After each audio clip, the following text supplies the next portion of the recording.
A dos fotógrafos. Se trata de Andrés Fernández y Santiago de la Torre, quienes hacen una propuesta fotográfica dual que nos muestra dos géneros clásicos de la fotografía. Por un lado el paisaje y por el otro lado el retrato. Así es que les damos la más cordial bienvenida y empezamos con usted, Andrés. Ha tenido la gentileza de mostrarme en su iPad algunas de las fotografías que usted ha hecho de paisajes. Cuéntenos primero cuándo le entra a usted el bichito, las ganas de fotografiar y cuándo decide hacerlo ya en esta forma profesional. Buenas tardes. Bueno, yo empecé mi bichito, como lo llamaba usted, la fotografía, en realidad en edad colegial, muy superficialmente, pero realmente cuando empiezo a fotografiar ya un poco más, lo tomo un poco más en serio dentro de mi vida, a partir del año 2006, 2005. Y... ¿Usted estudió fotografía? No, yo estudié diseño y estudié fotografía como parte complementaria de la carrera. De la carrera. Y de ahí ha sido desarrollo personal y gusto, ¿no? La tecnología le está ayudando porque ahora estamos con las cámaras digitales. Bueno, ya no existe el revelado, en fin. ¿Cómo lo hace usted? Bueno, sí, cuando empezamos, en ese tiempo todavía se usaba rollo, claro, ahora es netamente digital. Y sí, o sea, la tecnología cada día avanza terriblemente y si es que uno se pone a estar a la misma velocidad de la tecnología, la verdad, no avanzaría. Le sobrepasa la tecnología, ¿no es cierto? Pero sí, o sea, la tecnología ha ayudado a la fotografía porque permite explorar otros ámbitos que antes en la parte análoga no estaba muy al alcance de todo el mundo. Ahora, los suyos son paisajes. ¿Por qué? Bueno, el hecho de que yo tenga esta serie de paisajes, entre otras fotos que hago, es porque, no sé, o sea, el paisaje es algo que me llena. O sea, siempre trato de retratar lugares que quizá para mucha gente son invisibles. Que no les han prestado atención. Exacto, y que no se los ve sino hasta que están en la fotografía. Claro, estos llenos de nubes, montañas casi perdidas en las nubes. Siempre hay celajes que usted trata de captar, cielos. Sí, o sea, el cielo en la fotografía de paisaje es un elemento importante y que ayuda a comunicar mucho y a complementar el resto de la fotografía, ¿no? Ahora, Santiago, usted en cambio está con otro género que vendría a ser los retratos, ¿no? Cuéntenos también sus inicios y por qué decide empezar a retratar gentes y sobre todo migrantes indocumentados, como lo tiene esta última exposición. Mi inclinación hacia la fotografía surge también de la profesión del diseño. Después estudió fotografía en la Alianza Francesa, algunos talleres, unos acá con fotógrafos ecuatorianos y otros talleres en Nueva York. Y con respecto al tema de los retratos, siempre ha sido mi gusto el tema de retratar a la gente, retratar las expresiones.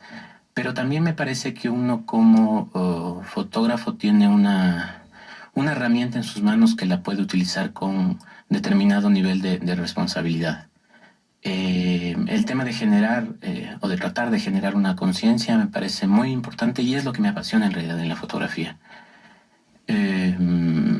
Más que del tema de indocumentados, mi fotografía en realidad se refiere al tema de los límites, de los prejuicios, de las taras, como una autocrítica, así como una crítica a un sistema y a una sociedad. Ahora, el Ecuador ha sido un país que más bien expulsó a sus hijos, ¿no? No fue gran receptor de migrantes, como países como Argentina recibieron migración enorme desde Europa, el propio Brasil, ¿no?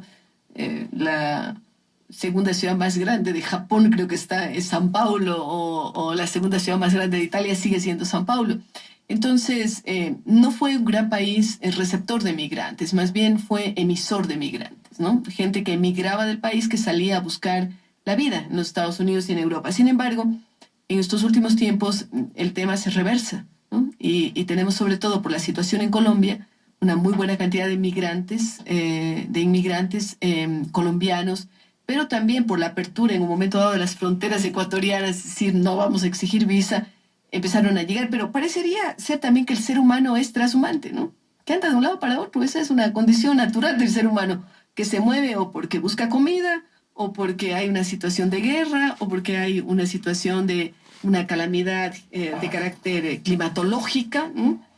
Parece que vamos a vivir mucho más de eso en los tiempos que vienen, porque habrá, con el tema de los cambios climáticos, pues mucha gente tendrá que salir de estos lugares. Ya mismo está saliendo, ¿no? Porque hay un tsunami, porque hay una inundación enorme, porque las tierras están sumergidas o por cualquier cosa. Entonces, ¿usted toma esto como una visión peculiar de enjuiciar a la sociedad o qué? Cuando estamos hablando de los migrantes. Bueno, siempre parte de en realidad, de una visión autocrítica, más es una crítica personal, como le decía, los prejuicios a las taras que uno puede tener.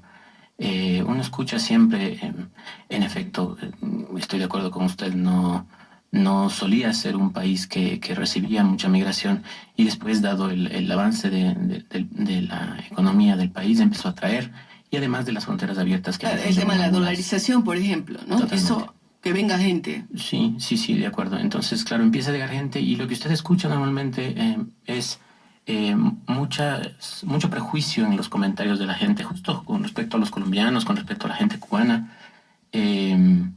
Lo que siempre plantea una visión desde el privilegiado, plantea una visión desde el miedo al extraño. Y no necesariamente teniendo en cuenta que son seres humanos, como usted lo dice, con necesidades que por alguna razón tuvieron que salir, y que en realidad el llegar a otro sitio debería ser muy natural y debería la gente ser bienvenida e integrarse fácilmente al sistema. Claro, ahora el ecuatoriano casi siempre fue un ser hospitalario, ¿no? La mayor parte del tiempo más bien hemos recibido, alguna gente decía que hasta demasiado calurosamente a los extranjeros, ¿no? Recuerde la época de los problemas en Chile, primero los que salían huyendo de Allende, después los que salían huyendo de Pinochet, pero llegaban aquí al Ecuador y eran bien recibidos, ¿no? Entonces, tal vez la sociedad ha cambiado. Sí, justamente al hacer estas fotografías, una de las cosas que me daba cuenta es que el ecuatoriano lo recibe muy bien. Lo que es diferente es el sistema, ¿no? No Ecuador en sí mismo porque sea diferente, sino un sistema en donde la migración no es bien vista, el miedo impera, el indocumentado es visto como un peligro. Entonces, claro, conversando con esta gente, sentía que la gente ecuatoriana le había recibido bien, pero claro, por desinformación o por ignorancia, simplemente no entendían por qué tenían que tener... Y no sabían cómo insertarse en la sociedad. No sabían. Y en ese sentido, claro, lo que fui yo parte es de un programa del gobierno que buscaba tratar de insertarles en el sistema legal ecuatoriano lo mejor posible o ayudarles a regresar lo más humana y legalmente posible a su país. Con mi aporte de la fotografía y las entrevistas que se hicieron, se ayudó a muchas personas en ese sentido. Ahora, usted cuando observa, por un lado, los rostros de las personas, las expresiones, las miradas, y usted, Andrés, cuando mira esos paisajes envueltos en nubes, ¿no? En pedazos de cielo casi que se meten por los intersticios de las montañas, diríamos así, ustedes hablan de lugares y no lugares, ¿no? Pero me gustaría que cada uno de ustedes me dé su versión. Empezamos con Santiago y luego con Andrés. Bueno, el tema del nombre de la exposición de lugares y no lugares surge por la contraposición, por la polaridad de los dos temas. Son dos géneros tradicionales en la fotografía. Sin embargo, ¿qué es lo que sucede? Con el paisaje uno tiende a sentir una sensación de bienestar, a tener una sensación de bienestar como espectador. O puede tener una soledad terrible también, pues, ¿no? Bueno, ya veremos hablando con Andrés de esto. Sí, y los lugares en principio son lugares como identificables, geográficos, que generan memoria.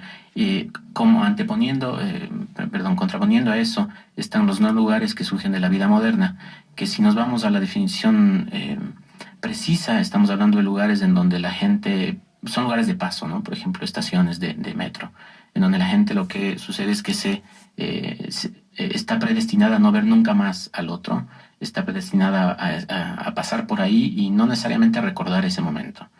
el tema de los no lugares en la exposición hace una reinterpretación de ese tema, de ese término, llevando al hecho de que estamos haciendo unos retratos en un lugar en donde probablemente a la gente no le va a interesar recordar, no va a ver nunca más a la gente con la que se cruzó ahí mientras le estábamos retratando. Entonces existe esa reinterpretación del término no esa lugares. polaridad. ¿Qué nos dice usted, Andrés, sobre esto de lugares y no lugares? Bueno, sí, es el tema de los paisajes, al ser mismo un lugar geográfico, de eso partió el nombre de la exposición, ¿no? Uh-huh. De lugares, la parte geográfica donde está, que está marcado un sitio dentro perfectamente identificable. Exactamente. O sea, y el no lugares era justamente lo que explicó Santiago. O sea, personas que están como en el limbo, en un estatus y están aquí pero no están en ningún lado. Entonces, en contraposición a esos dos conceptos es que se planteó el nombre para la muestra conjunta. ¿Hasta cuándo va a estar? ¿En dónde está? Bueno, está en el Museo de la Ciudad, en el Salón Rojo. Está expuesto desde el 21 de este mes de febrero hasta el 23 de marzo. Bueno, todavía hay un tiempo para que nuestros amigos radioescuchas puedan ir sobre todo quienes se encuentran en la ciudad de Quito, que puedan ir a contemplar esta exposición de fotografías muy bien logradas, bellas, yo diría las dos, que tienen lugar en el Museo de la Ciudad, ¿no? En el Salón Rojo. Gracias a Andrés y a Santiago por haber estado con nosotros y con ustedes, queridos amigos. Regresamos luego de una pausa.